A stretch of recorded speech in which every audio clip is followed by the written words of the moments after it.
Southern California, good afternoon, and welcome to another edition of the SoCal Supreme Sports Show. Today we have ourselves quite a show, as we have a lot to get into in the world of Southern California sports, such as USC women's basketball, unfortunately falling in the Elite Eight to the juggernaut that is UConn, but what a fantastic season for the women of Troy. We'll be giving them the final send-offs and what they could have done to advance to the Final Four. But the Lakers are looking pretty solid, as is there the possibility that they could not play in the play-in tournament, but in the actual playoffs? We'll have to see, wait and see. And the Clippers just got themselves a nice win over the Cavaliers. Can the Clippers continue to find their momentum and identity before the playoffs? And can they actually have a deep run? Also, El Trafico certainly didn't disappoint, as who came out on top between LAFC and the LA Galaxy? And how are the Angels doing? Are they actually gaining momentum, or is this just smoke and mirrors? Let's not forget about the LA Kings, as it's looking like they're going to make the playoffs, but it's all a matter of if they can have a deep run. All that and more here on the SoCal Supreme Sports Show. This is Teran Rodriguez bringing you another edition of the SoCal Supreme Sports Show here on IE Sports Radio, your direct feed for all that is sports.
And welcome one, welcome all to another edition of the SoCal Supreme Sports Show.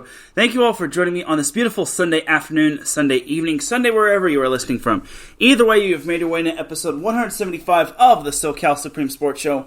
And without any further delay, let us begin. But first and foremost, the SoCal Supreme Sports Show would not be live on Spreaker without IE Sports Radio providing the platform to go live.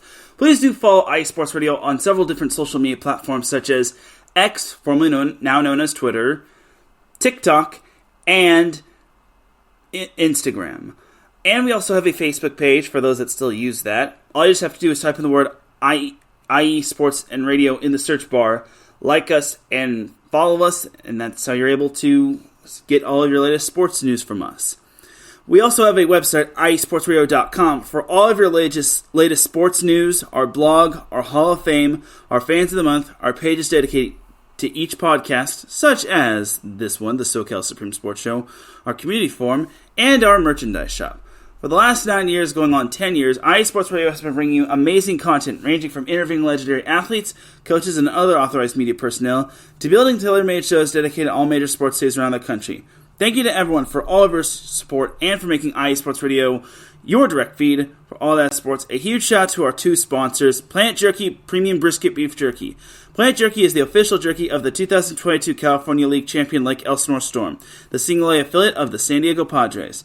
This all-brisket jerky has gluten-free options, contains no MSG, no sodium nitrate, it's low in sugar, and high in protein. This is some of the best jerky you can get your hands on, and all you have to do is visit planetjerky.net and place your order. In addition, prices are slashed on some of the packages, and if you buy $50 or more, you'll get the shipping for free.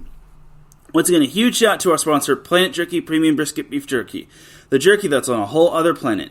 Our second sponsor is Seal the Deal Wax Seals by Cecilia B. You just finished your very own wedding or baby shower invitations and you're looking for that extra special touch. Maybe you just wrote a letter to a relative or friend and you want to add their smile when they receive it. If that's the case, then seal the deal with Cecilia's handmade sealing wax stamps for your invitations, letters, and gifts is just for you. You bring the deal, we'll bring the seal. Follow them on Instagram at @sealthedeal_wax stamps. And you can follow the SoCal Supreme Sports Show on social media on X, formerly known as Twitter, at SoCal Show IESR. And you can follow me, Teran Rodriguez, on X, formerly known as Twitter, which is where I'm mainly active, at Teran Rodriguez 1. All right, now let us begin. As Mike, Pat, Ralph Calise, and Adam Karnick are in the live chat room, they're all saying they're all saying hello, have a great show. Thank you, you three. All right, but I guess let's just go over the USC women's basketball team, just because today was actually the national championship, and that's kind of the reason why I started the show late, because probably everyone was the post-game show was wrapping up, and I actually did watch the national championship, even though, spoiler alert, there were no Southern California teams in the championship. But as for USC, well, unfortunately for the women of Troy, their season kind of came to a screeching end as they wound up losing to UConn 80-73, which, I mean, it kind of was going to be a tough one regardless, and I'm going to be realistic. If USC wasn't going to lose to UConn, they were going to lose to Iowa, just because Iowa is a machine, and there's a reason why they're in the national championship match. So, for USC women's hoops, I'm just going to say they actually start off strong for the most part. They actually held their own against UConn. They actually led by 2 after one quarter. It was actually tied at halftime, as it was 33-33, but then UConn caught a little bit of fire. And I will also just say USC also led by as many as 9, but UConn caught fire in that third quarter. They actually led by as many as 12, but USC, being the strong team that they are, they were able to cut the deficit down to, I think, 4 points going into the fourth quarter. And at one point it was tied 59-59, as USC, being the strong team that they are, they got UConn's star players into foul trouble, and their star players, Juju Watkins, was basically the paragon for USC success. Unfortunately, UConn, being the experienced veteran team that they are, they basically had the answer for USC. They had, I wouldn't say much better shooting, but when you compare their field goal percentage, 48.3% to 32.9%, yeah, UConn's not losing that one, as UConn just did not relinquish the lead at any point for the most part, as UConn wound up winning and holding off USC. It was such an unfortunate end. I just feel that inexperience kind of nipped USC in the butt, as UConn was led by Paige Buchers, who had 28 points, 10 rebounds, and 6 assists. UConn also got 24 points from Aaliyah Edwards, as well as 6 rebounds. Those two are the only players in double digits for UConn, as USC was led by Juju Watkins, who had 29 points and 10 rebounds.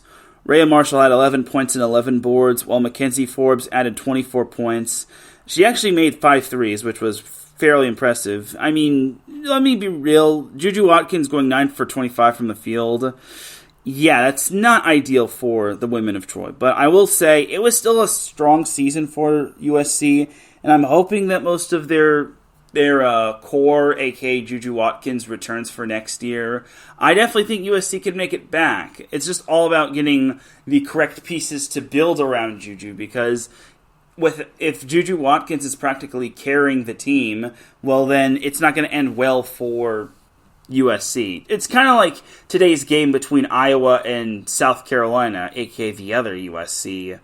Caitlin Clark did all that she could, but she could not will that team by herself. She needed all the help in the world, and no, not from the officials, but South Carolina, to me, they played collectively as a team, and that's why they won the national championship, and they went 38-0. And their bench outscored Iowa's bench 36-0. So one of the reasons why USC needs to have a deep bench and other players that could help Juju Watkins is that Juju Watkins cannot carry the team by herself. It's going to suck because Mackenzie Forbes is a senior, but Rhea Marshall returns, which is good stuff.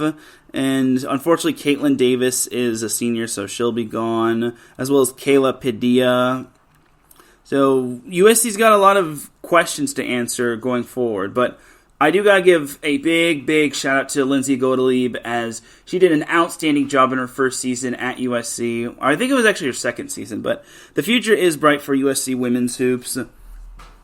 But if again, I'm going to be real. But again, just to put the bow on USC women's hoops, I definitely think that they would not have gotten past Iowa. And even if they got past Iowa, South Carolina would have stomped all over them. So, again, it's a live and learn process. I'm hoping this is just the beginning, just because Juju Watkins is going to be a star. I just hope she doesn't become too big of a star by the time her senior year rolls around. So, we'll see what happens when it comes to USC women's hoops. But that's going to basically do it for all of college basketball. And that's pretty much it for college basketball in Southern California. So, and also that's going to do it for all of college basketball on the women's side. I mean, tomorrow is the men's national championship game between Purdue and UConn. But do we care? No. This is not the UConn or the Connecticut Sports Show or the Indiana Sports Show. This is the SoCal Supreme Sports Show. Anyway, but that's going to do it for USC women's hoops. Speaking of USC, I actually do want to go over a little bit of USC men's basketball news, as they actually just found their new head coach, and he goes by the name of Eric Musselman, which, my God, that is a amazing hire for USC men's basketball. I think that might have been the home run hire that they needed. Now, obviously, Andy Enfield left for SMU or Southern Methodist, and unfortunately, it's going to sting a little, but Eric Musselman is a great backup hire. And yes, I know USC also lost Kobe Johnson to UCLA, and then also Bronny James has declared for the draft, but let's be realistic. He's coming back to USC, or he's coming back. Well, he's going to transfer, but I don't see him. He's not coming back to USC, but I don't certainly see him going into the NBA. What, he averaged like 5 points a game, and he had that heart condition. So, and he only played like 19 minutes per game. So, yeah, Bronny James is coming back to college hoops. Adam Clark asks in the chat room, you care if Purdue or UConn coaches Bronny? No, I don't. I mean, he'll go where he wants to go. I mean, if he wants to be in Southern California, then let him be in Southern California. If he wants to be at UConn, let him be at UConn. If he wants to be at Purdue, let him be at Purdue, and so on and so forth.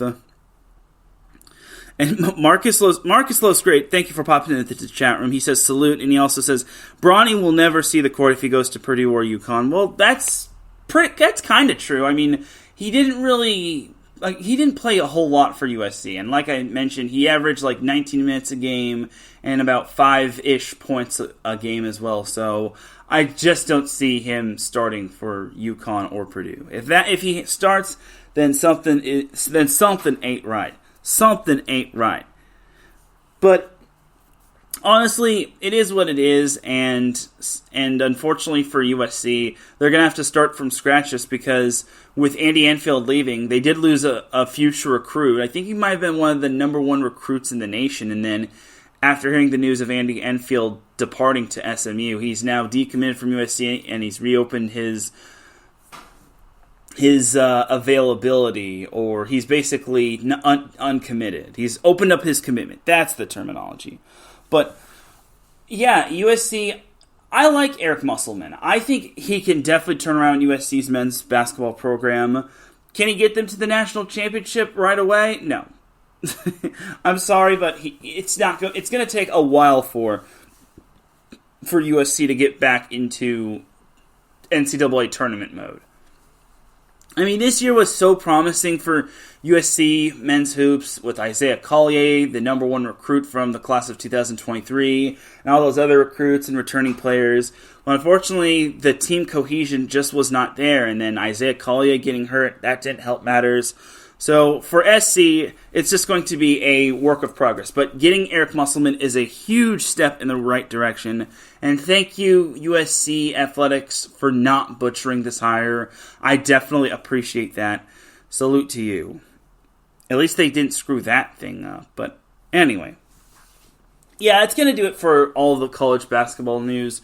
And yeah, I think that'll basically do it for that in that regard. I don't think we're going to be getting any sort of college basketball news unless something eye-popping happens, but that ain't going to be happening for a while.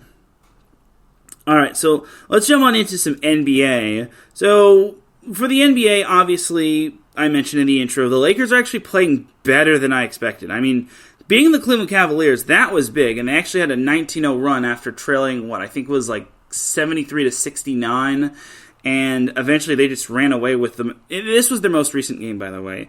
They just ran away with that one, winning 116-97 over the Cleveland Cavaliers yesterday. And then on Wednesday, the Lakers took down the Washington Wizards on the road, 125-120. Little closer than expected, but a win's a win. It was the second of a back-to-back for the Lakers, as the previous night they took down the Toronto Raptors 128-111, which, I mean, the Raptors at this point, they're in tank mode. And then last Sunday, the Lakers took down the Brooklyn Nets 116-104. Also, another team that's pretty much tanking harder than Operation Desert Storm, but it is what it is. So tonight, the Lakers are back on the court as they host the Minnesota Timberwolves, which, God, if the Lakers pull off this win, then I'll be impressed. That's probably their toughest game. That is definitely their toughest game on their schedule in terms of their last 4 games. There are only 4 games remaining for the Lakers as, like I said, tonight they take on the Timberwolves. Tuesday, they host the Golden State Warriors. Now, that one is going to be, it could be big. I mean, if the Lakers lose out and the Warriors win out, then the Lakers could be in the 10 spot, while the Warriors could be in the 8 spot for the play-in tournament thingy-majig. Anyway, but yeah, Lakers, they've won 4 in a row, albeit 3 of their opponents were Mickey Mouse opponents.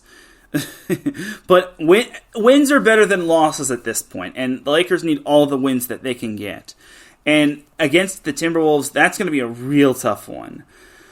So currently right now, the Lakers have actually moved up in the standings. They're now no longer 9th in the standings. They're now 8th in the standings, meaning if the playoffs started today, they would be playing the New Orleans Pelicans. Oh boy. I love to see the narratives from that one where it's basically if the Anthony Davis trade panned out. But I will also just say the Lakers still won that trade. I don't care what anyone says. And speaking of the Pelicans, like I previously mentioned, next Sunday they actually play the Pelicans next Sunday. And they also play the Memphis Grizzlies this Friday. So they should beat the Grizzlies at the very least. The Warriors might be tough. The Timberwolves are going to be a tough test unless the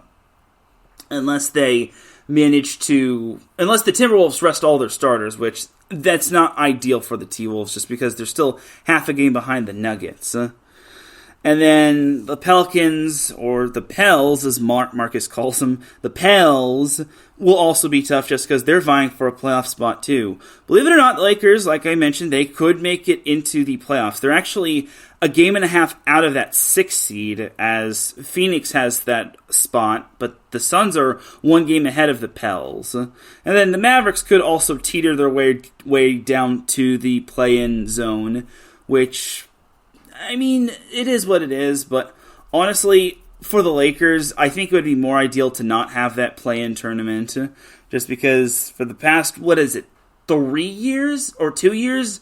The past 2 seasons, the Lakers have been in the play-in tournament. So it would be very nice for the Lakers not to be in that play-in tournament, but we'll see what happens. They can only control what they can control.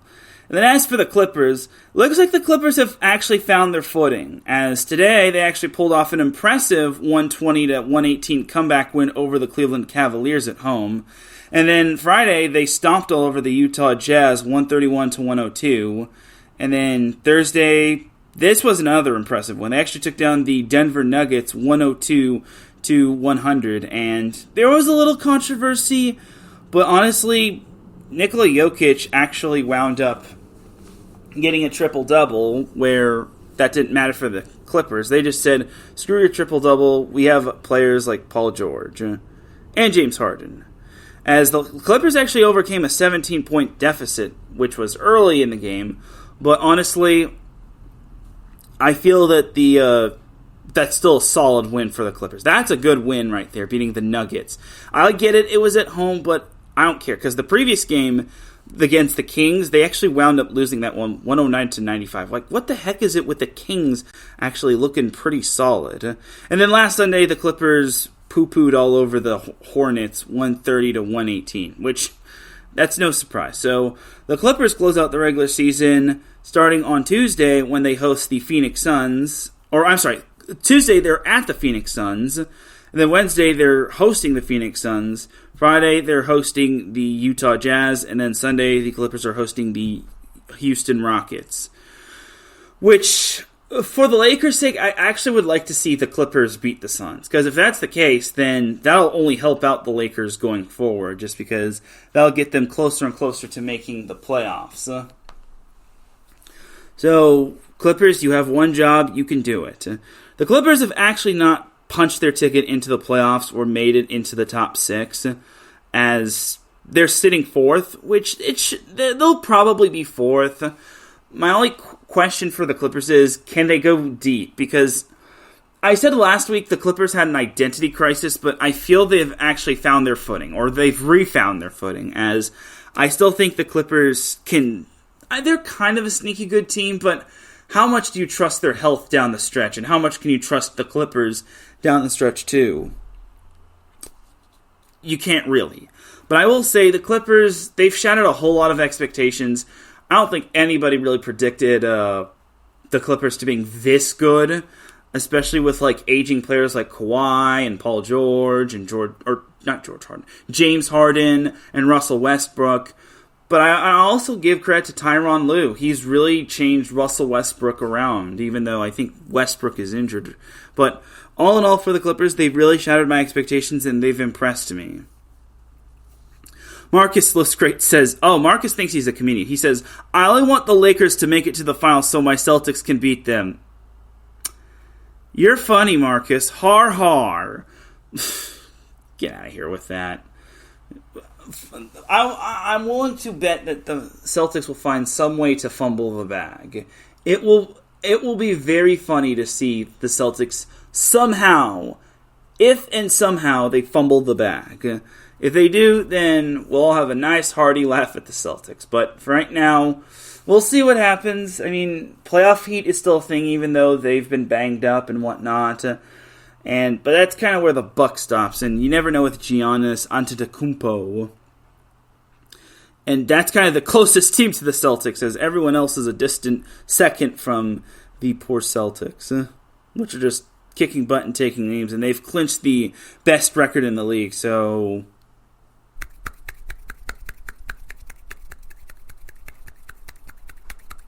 That's my one hand clapping.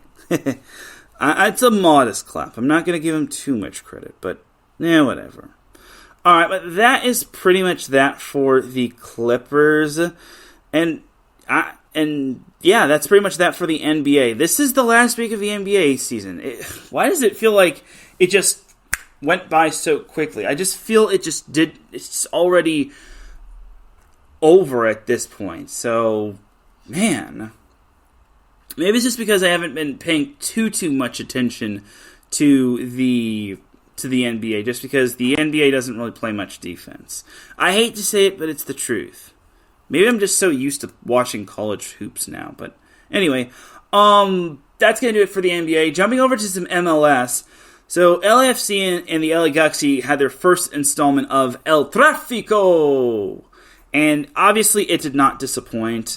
In the first 4 minutes of the game, Timothy Tillman scored for LAFC, as that gave LAFC a 1-0 lead. But 25 minutes after that, Julian Julian Aud scored for the LA Galaxy to tie it up at 1-1. But 6 minutes after that, LAFC's Dennis Bouanga drew a penalty, and he converted that penalty kick, as that gave LAFC a 2-1 lead. And unfortunately for the Galaxy, and fortunately for LAFC, there was no scoring after that, as the Galaxy did all that they could, but unfortunately they just could not touch they could not touch LAFC, as LAFC wound up winning 2-1, handing the Galaxy their first loss of the season. So that's kind of big right there, and honestly, it was kind of too good to be true. But at the very least, for the LA Galaxy, they're still in second place in the Western Conference. LAFC actually jumped from, I think it was like 10th place all the way up to 5th place. So good for the LAFC. So this upcoming Saturday, LAFC hits the road to the Emerald City, Portland, to take on the Portland Timbers at 1:45 p.m., whereas the Galaxy, they'll look to bounce back as they head down to the Polar Ice Caps to take on the Vancouver Whitecaps at 7:30 p.m. Pacific Time, and that's on Saturday too. Vancouver has won 2 in a row, which I guess that's pretty good, and they're actually the best team in the Western Conference, so we get a nice little preview of what's to come between two of the best teams in the West. Whereas the Timbers, they actually have not won a match in 5 tries, and they're actually on a 4-match winless streak. But what can we do? It's a game of momentum, if you ask me. So that's pretty much that for the LA Galaxy right there, and LA Galaxy and LAFC. But yeah, that's kind of how the Galaxy wound up seeing their undefeated streak come to an end. But honestly, the Galaxy weren't going to go undefeated. Like, they were bound to slip up somehow. But life goes on. Now, as for some NWSL action, last Saturday, well, it looks like Angel City didn't even have a match. So, Angel City is back in no matches this past weekend, as Angel City will host the Chicago Red Stars this upcoming Saturday. And then as for San Diego Wave FC, they didn't have any matches this past weekend, so they will be hosting Racing Louisville FC. Yes, that's the correct vernacular. I actually didn't have to read that, so yeah, I'm proud of myself for knowing that vernacular. But anyway, San Diego will hit the road to Louisville to take on Racing Louisville FC, and yeah, the Wave FC is actually going to be on the road for its next two matches. So you have that right there. So no NWSL that happened this past weekend. So we're actually going to take ourselves a quick little break. When we come back, we've got some NBA action, as this might actually be a little bit shorter of a show just because there's no NFL action to discuss. But we still have MLB, some NHL. Maybe we'll discuss a little Pro Volleyball Federation and maybe a little NCAA men's volleyball. I'm saving that for tomorrow, though. But regardless, we'll take a quick break. When we come back, we'll have some NHL, some MLB, a little bit of volleyball talk, and then we have the Dum Dum of the Week. So keep it locked here. You are listening to Set Point here on IE Sports Radio, your direct feed for all that sports. We'll be right back after this. What's up, sports fans? You're listening to IE Sports Radio, your direct feed for all that is sports. I'm your favorite West Coast Wisconsinite, Bernie Bango, and if you're a cheesehead, come listen to my show, Big Cheese Sports, where we road trip around America's Dairyland, previewing, reviewing, predicting, debating, and digging into all that is Wisconsin sports at the college and pro levels. Join me on IE Sports Radio, Sundays at 1 p.m. Central Standard. Bernie out.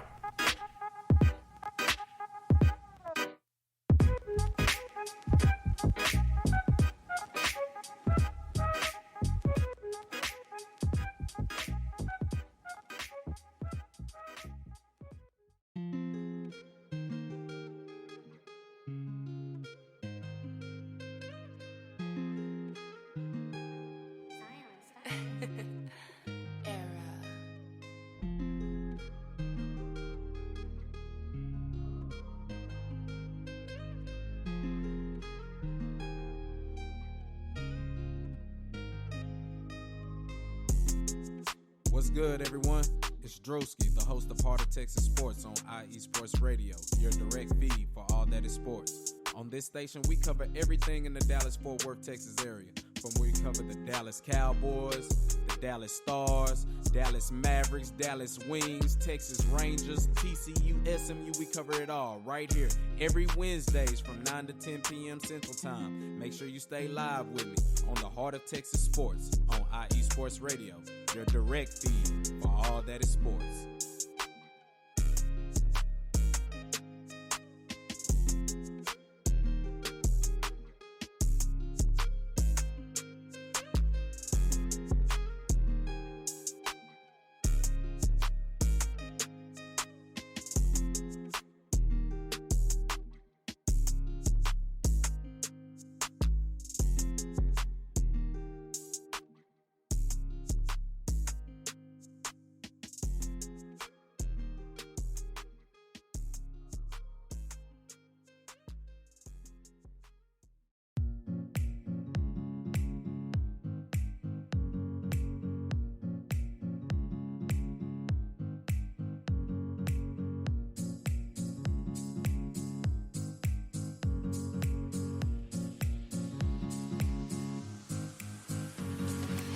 Hey there, sports fans.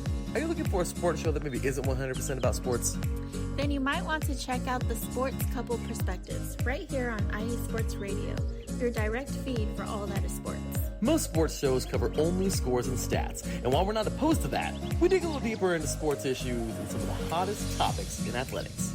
In addition to sports, we take a journey through my neck of the woods, pop culture, with movie reviews of both sports and non-sports films. Speaking of pop culture, make sure to participate in our game nights, where we quiz each other on our specialties, and you, the listeners, can win IE Sports Radio apparel. We always have a great time learning more about each other's worlds, one show at a time. So join us each week on the Sports Couple Perspectives, right here on IE Sports Radio, your direct feed for all that is sports.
Hey sports fans, do you like wine? Well, we've got the show for you. This is Let's Wine About Sports, a show where we talk about wine and sports simultaneously. From the classic Cabernet Sauvignon all the way down to the grapes that you've never even heard of before. Oh yeah, we cover it all. And we'll talk about a little bit of sports as well. Football, hockey, collegiate, women's sports, it doesn't matter. We're going to talk about it all, and we're going to whine about it all. So join me Monday at 8 p.m. on IE Sports Radio, your direct feed for all that is sports.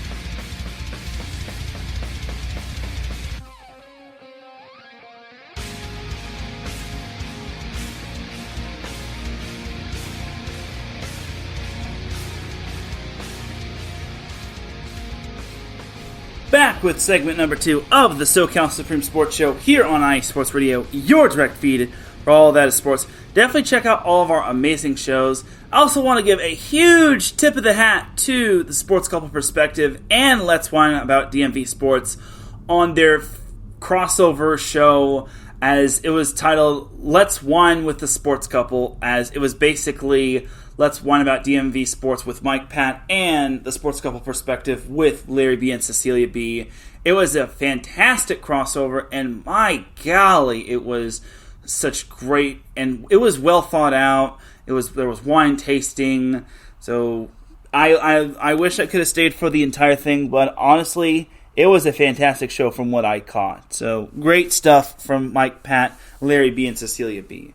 But let's get back into that SoCal sports goodness, as we got to talk a little baseball just because, well, we have 3 SoCal teams, and they've all gone different directions. As Adam Karnick actually put into the chat room, Cubs going to take 2 out of 3 from the Dodgers. Well, I'm just going to say this. Well, you can boast about that all you want, because it seems like whenever the Cubs make a statement against the Dodgers, it winds up blowing up in their face. If we remember, I think it was like 2 seasons ago where the Cubs had like a no-hitter against the Dodgers, and then eventually the Dodgers spanked them the rest of the series, and then the Cubs just were not the same the rest of the way. So, yeah, this is basically the Cubs' Super Bowl. So, I hope you enjoyed this win, just because, honestly, and this is early for me to say this, but you keep boasting, and it's about to come back to haunt you. What goes around comes around. That's how it works in the sports world. Sorry, but it's the truth. Y'all can argue with me and say that I'm a hater, but it's the definite truth. Anyway, so speaking of Los Dodgers, let's discuss a little Los Doyers. And I'm just going to say, well, the Dodgers have already made my week. Well, you want to know why? Well, they beat the Cardinals 5-4 this last Sunday. But against the San Francisco Giants, they won not 1, not 2, but 3 games against the Giants in the 3-game series. So, bravo to the Giants. They won the first game 8-3 on Monday. Then on Tuesday, they beat the Giants 5-4. I think Larry and Cecilia B were in attendance for that game. So, yeah. And then Wednesday, the Dodgers actually beat the Giants by that same score, 5-4. So, good job to the Dodgers. Unfortunately, as Adam said, the Dodgers lost the first game to the Cubs this past Friday at Wrigley Field. They lost 9-7. Saturday, the Dodgers took the second game 4-1. And as of right now, the Cubs are getting whomped by the Cubs are whomping the Dodgers 7-0. As the Cubs only have 5 hits. Let that sink in. Ouch. As the Dodgers, after their matchup against the Cubs, they are back in action as they head to the Twin Cities to take on the Minnesota Twins on Monday, Tuesday, and Wednesday.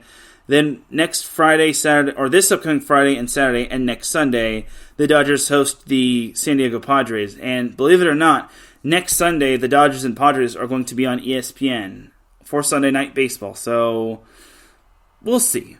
And Adam says that was a very different Cubs team that I referenced. This Cubs team is super disciplined at the plate. Well, I hope so.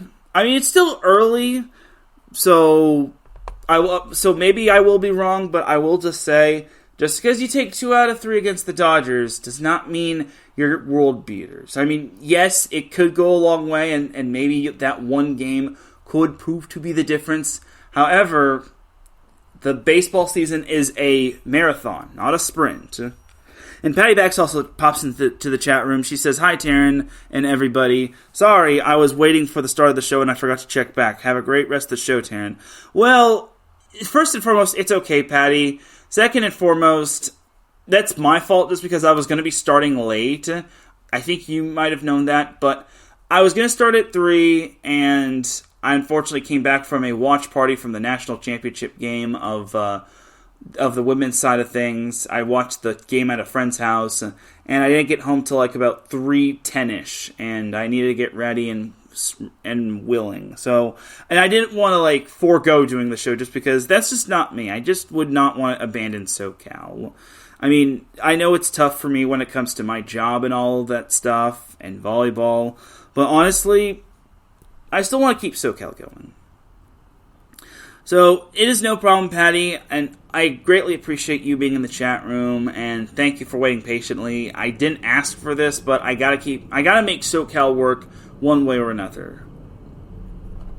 Alright, but enough about that. So, the Dodgers, like I mentioned, next week they're hosting the San Diego Padres after they take on the Minnesota Twins.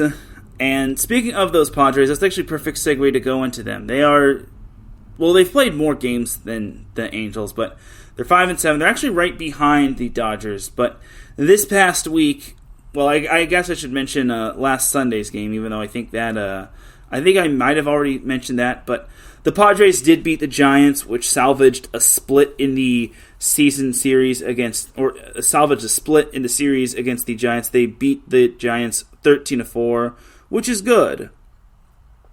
And this past week against the Cardinals, the Padres unfortunately lost 2 out of 3, losing to the Cardinals in Game 1 on Monday, 6-2, and also on Tuesday they lost 5-2. But on Wednesday, the Padres took down the Cardinals 3-2, which gave them 1 out of 3. And then as for this weekend, they lost 2 out of 3 against the Giants, which is unfortunate, as the Giants won Game 1 on Friday 3-2. This was at it's not called Candlestick Park. I think it's called Oracle Park. Let me just... Yeah, Oracle Park. I want to say Candlestick Park, but I'm just too old school. It's like me still wanting to say the Arrowhead Pond, which is now the Honda Center.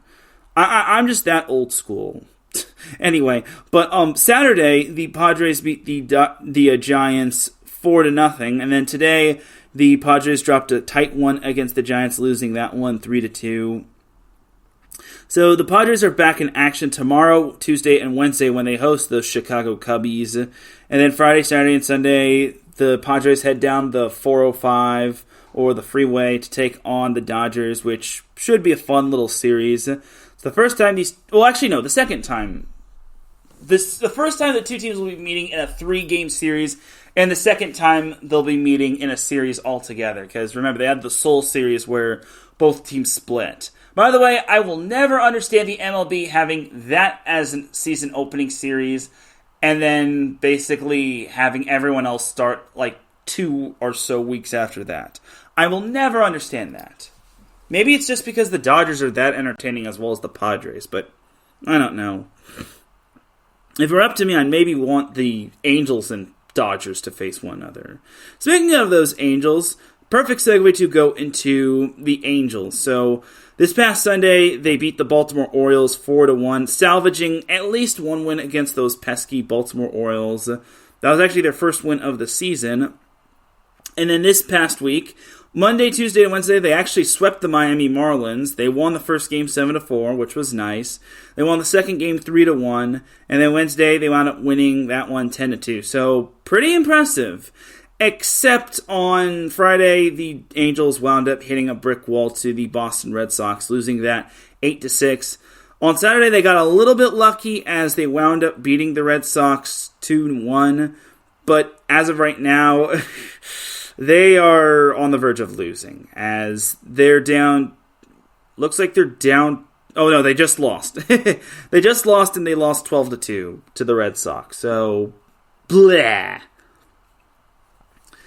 So the Angels are back in action tomorrow, Tuesday, and Wednesday when they host the Tampa Bay Rays. And then Friday, Saturday, and next Sunday, they actually head down to Beantown to take on those Boston Red Sox. So I hope the Angels like facing the Red Sox and Rays because that's going to be their next few opponents all along the line. So we'll see what happens with the Angels. Surprisingly, as of right now, they're actually only one game out of first place in the AL West, which is behind those reigning champion Texas Rangers. But I think they're going to be a game and a half back because they wound up losing today. Or they lost today. Or actually, no. They lost twice to the Orioles. They lost twice to the Red Sox. And they never lost once to the Marlins. So, yeah, they should be 5-4, and they should be a game and a half behind those Texas Rangers. But still, a solid start. But as I've mentioned, the MLB season is a marathon and not a sprint, so we all can't get too high and happy on this, especially because this is the Angels we're talking about. But Mike Trout looks solid to start, so that's good news.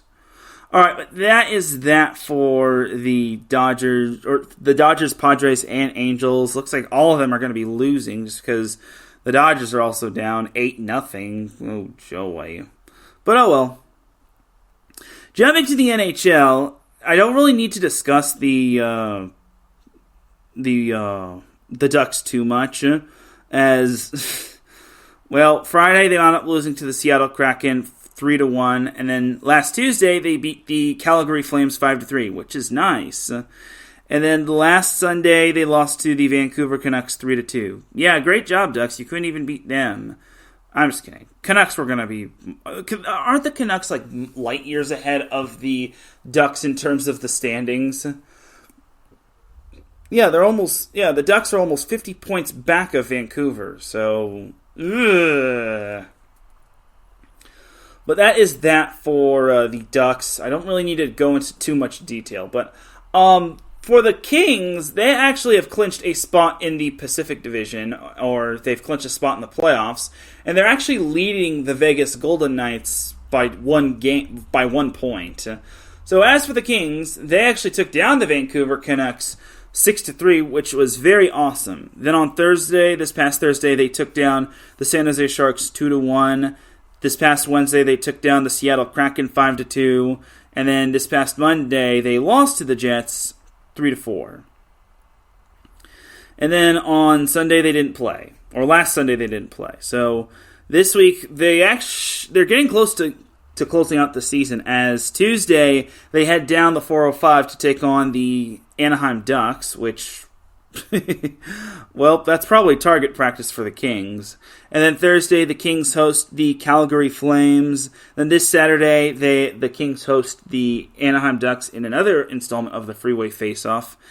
Next Monday, the Kings host the Minnesota Wild on ESPN, which is pretty cool.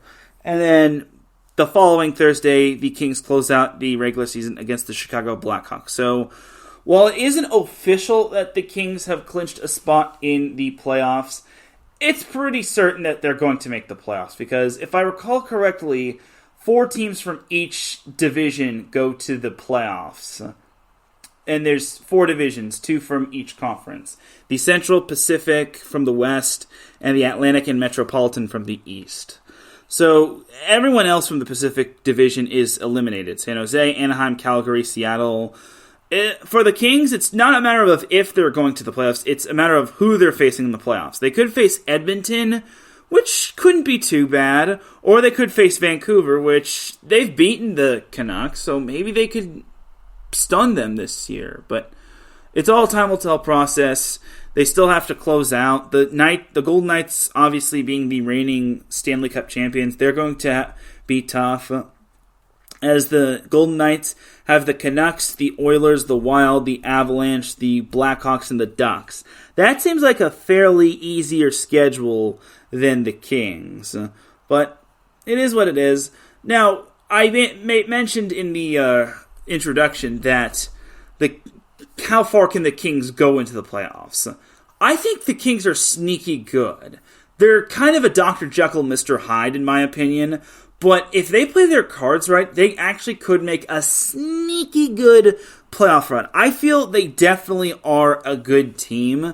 Do I think they're great or world beaters? I don't think so. But I will also just say they're not a bad team. I mean, under new management, they should have a whole new outlook and whatnot. I just wish they still had Jonathan Quick, but I think he's aging regardless. And I wish he could have ended his career with the Kings. I just hate how the Kings just dealt him for like nothing. But that is pretty much going to do it for the Kings and the Ducks. The Kings are bound for the playoffs. The Ducks are going to be watching at home. And they're going to be in the draft again. But at least the Ducks won't have the worst record in the NHL. But speaking of which, I want to see how bad they're doing. The Ducks are so bad, they're still the 3rd worst team in the league. So, oof. And the Kings are the best team not to clinch a playoff spot. Food for thought right there. Alright, but that's going to do it for the Kings portion of the show, or the LA Kings portion of the show. Not to get everyone confused with the Sacramento Kings, as I only cover SoCal. I don't cover NorCal. By the way, there is breaking news regarding the Lakers, and this is regarding their game tonight. So, unfortunately for the Lakers, they will be without LeBron James as he has flu-like symptoms. Oh, great. How fun. So, the Lakers are without LeBron James, and they're playing one of the best teams in the Western Conference. Well, time for the Lakers to hope that the Timberwolves are resting their starters, which, again, I doubt because they're still half a game behind first place in the West. But one can only hope. I mean, they've won without LeBron this season, but not having him really hurts, especially when they're vying for playoff positioning. And yeah, it says, if the Lakers drop tonight's game without LeBron, the best result in the Suns' Pels is certainly a Pelicans loss, according to Trevor Lane, who is the host of Lakers Nation. So I hope that that is not the case. I really hate that the Lakers would have to bank on other teams to do their dirty work, but it is what it is. All right, but that is going to do it for that little bit of synopsis news. So before we get on out of here, it's time we give out our Dum Dum of the Week award. So the Dum Dum of the Week goes out to anyone that is anyone. No one is safe from this award. Anyone can get the Dum Dum of the Week award, and I will just say no one is safe from this award. Not even myself. I am not even safe from the Dum Dum of the Week award. So I was actually going to have...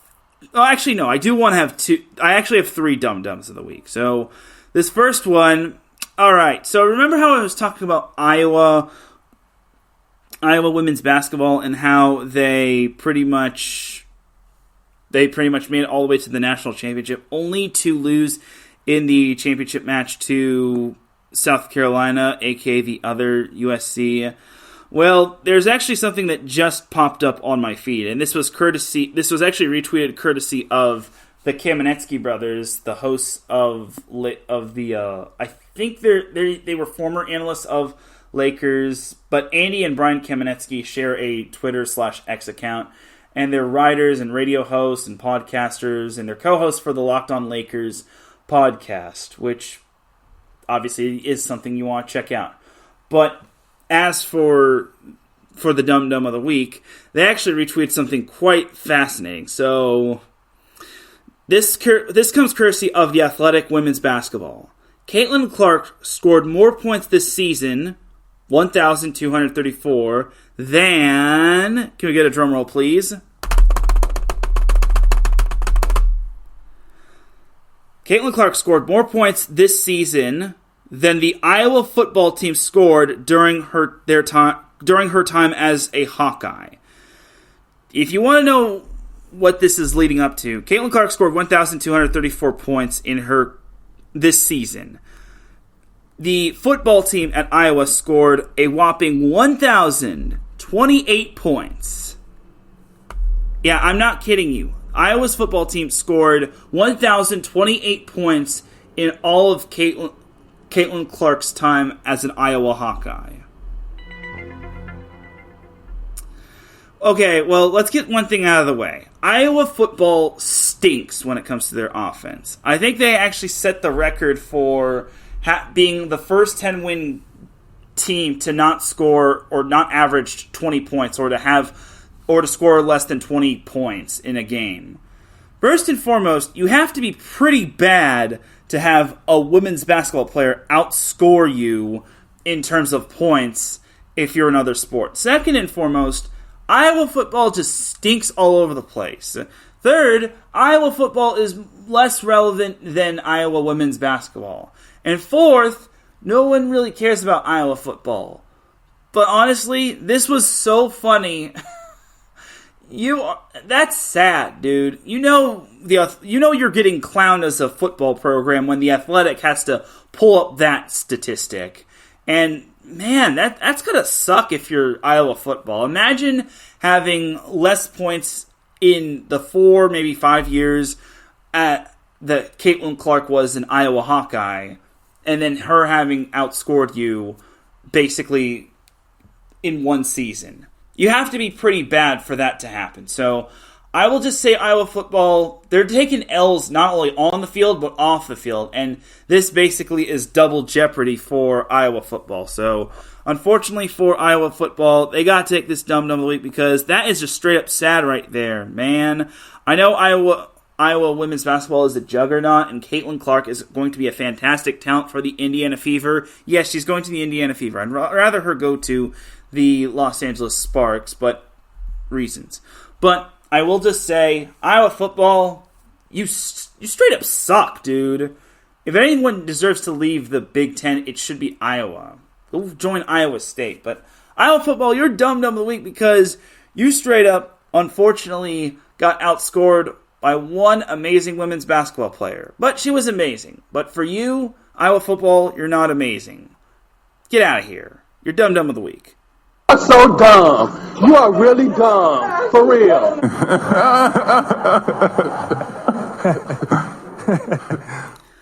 So that's the first Dum Dum of the Week. The second Dum Dum of the Week, look, I am a huge fan of Subway. I'm going to be 100% honest. That's a fun fact about me. I love Subway. I will just attest to this. I've actually lost weight having Subway. But I will just say this. Subway has really disappointed me. For the reason of, they are just so darn expensive, man. Remember $5 footlongs back in the old days? That was just so fantastic. I love $5 footlongs. Unfortunately, they have made their footlongs extremely, extremely expensive. It's just so headache-like. I can't believe how far Subway has fallen.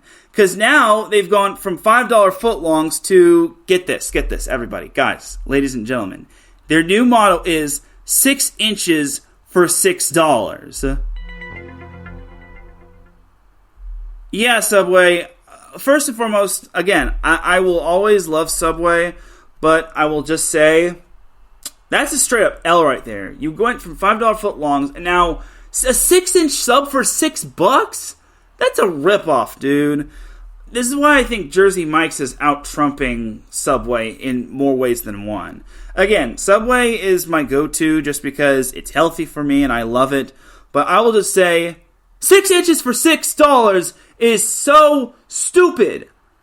Subway, I am so disappointed in you, and I can't believe you have made yourself so expensive. It's to the point where I actually have to make a Subway account, get Subway rewards points, and basically hope that I get enough points to take my final total off. But God, Subway's taking L's as well. So Subway, you're dum-dum of the week for making everything so dang expensive, man. 6 inches for $6. Get out of here. You're so dumb. You are really dumb. For real.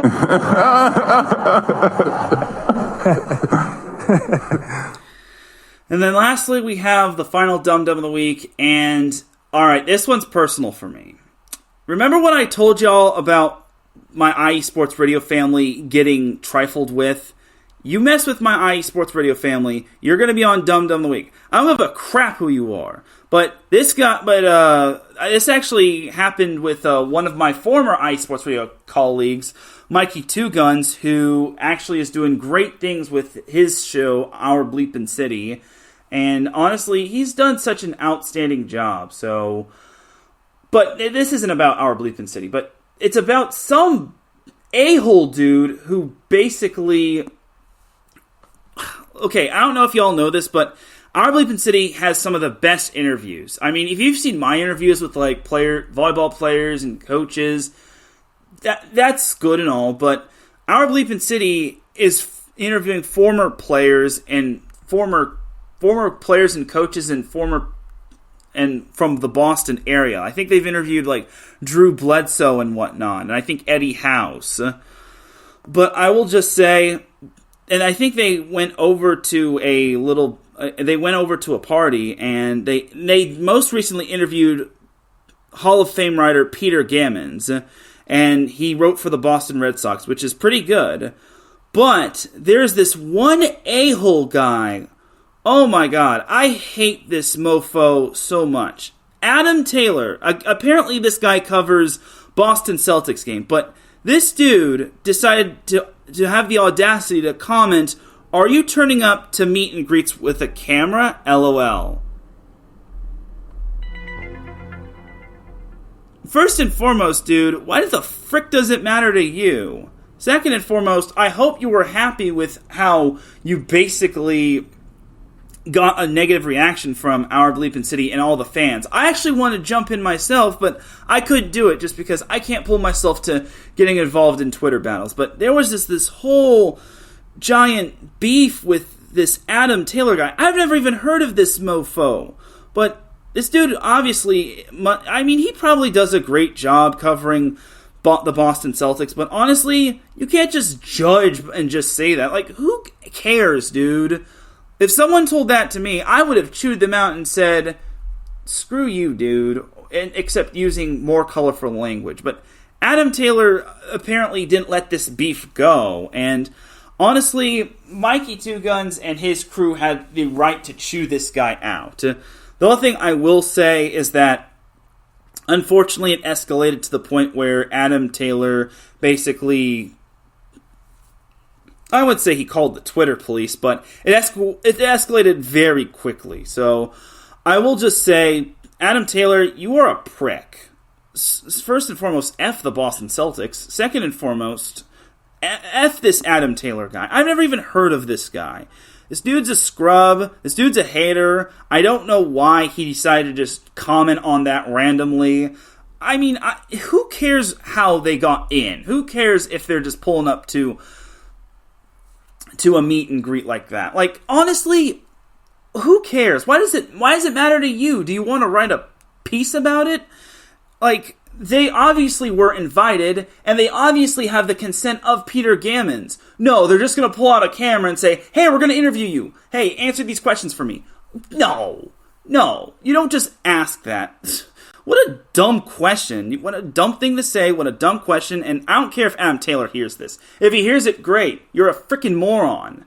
Don't you ever talk to my boy Mikey Two Guns like that. Screw you, dude, and screw your work. I ain't going to look at it. And I hope you lose all your followers. Okay, that's a little mean, but still, screw this Adam Taylor guy. I saw this whole beef with Mikey Two Guns and Our Bleepin' City thing. It's like, why does it matter to you, dude? Freaking, honestly, there's a word I would like to describe at this Adam Taylor guy. An ass clown. And I hope to God I never respond to that.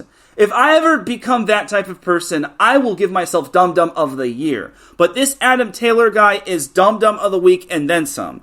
He messed with my boy Mikey Two Guns, and he is about to pay the price. I don't care how big time he is. I'm just going to say, you never, ever F with my guy Mikey Two Guns. He is not only a supporter of Set Point, but he's just a very good friend overall, and I miss him at IE Sports Radio. But I will just say, Adam Taylor is Dum Dum the Week and then some. So, talk to them, my guy. Talk to them. You are so dumb. You are really dumb. Wait. Say it to him one more time. You are so dumb. You are really dumb. For real.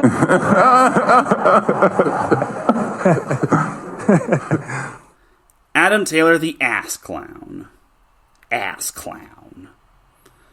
Love it.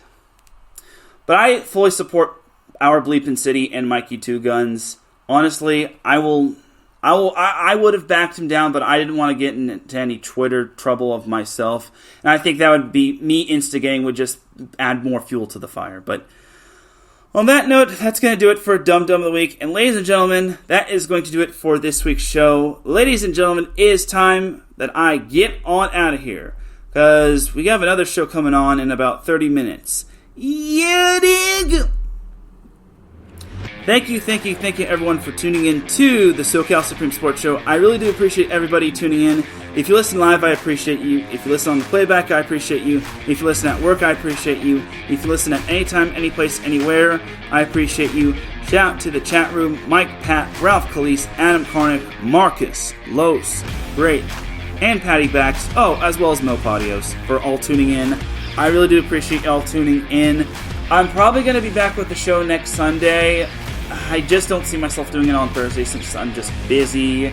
Yeah, this is the drawback of being trying to be big time in terms of volleyball. But regardless, that's going to do it for this week's show. For everyone here at IE Sports Radio, this is Teran Rodriguez signing off. Have yourself a great rest of the week.